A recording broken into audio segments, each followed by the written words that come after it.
ලස්සන සාරිය අරන් දෙන එකවත් කණ්ඩ පොන්න කියලා දෙන තැනකවත් නෙමෙයි ආදරේ රැකලා තියෙන කැප කරන තැන.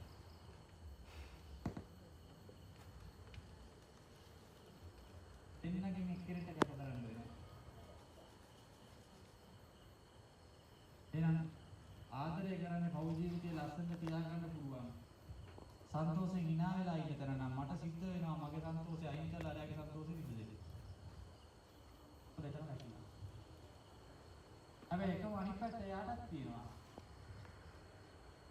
සන්තෝෂයෙන් ඉන්න නම් මට නම් කැප කරන්න තියෙන නෑ එයාට කැප කරන්න වෙනවා. ඔන්න ඔය කැප කිරීමට කවුරුත් මානින්නේ නෑ. අපි ඉන්නේ අපි හදාගත්ත ලෝකවල ලොකුවම ඉන්නේ. නෝනා හරි මහත්ය හරි දරුවෝ හරි ඉතින් කවුරුත් එක තැනක එළියට බහින්නේ නැහැ පොඩ්ඩක් පාත් වෙන්නේ නැහැ. අත මෙහෙම කළා බලන්න නිකන් අත මෙහෙම දිගට. දැන් මේ බාලයා ඉන්නවනේ මේ බාලයානේ ඉංගී වාතේ. බලන්න උඩ කොහොමද කියලා කොයි වෙලෙත් උඩේ උමල්ලා. ඈතනකම් try කරන්න.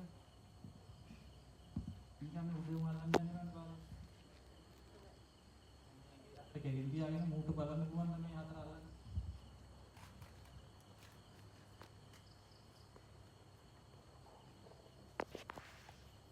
අපි අපි ලොක්කෝ කියලා හිතන්නේ නැතුව අපි ප්‍රාර්ථනා කරනවා නම් උගා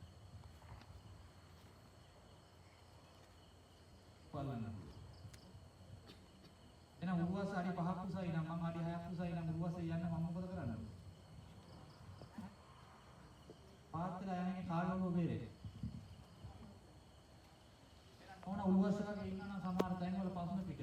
අපි ප්‍රාර්ථනා කියලා අපේ ඔළුවට ප්‍රශ්න යනවා.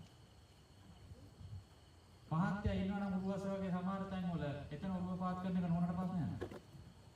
ඔළුව බේරේ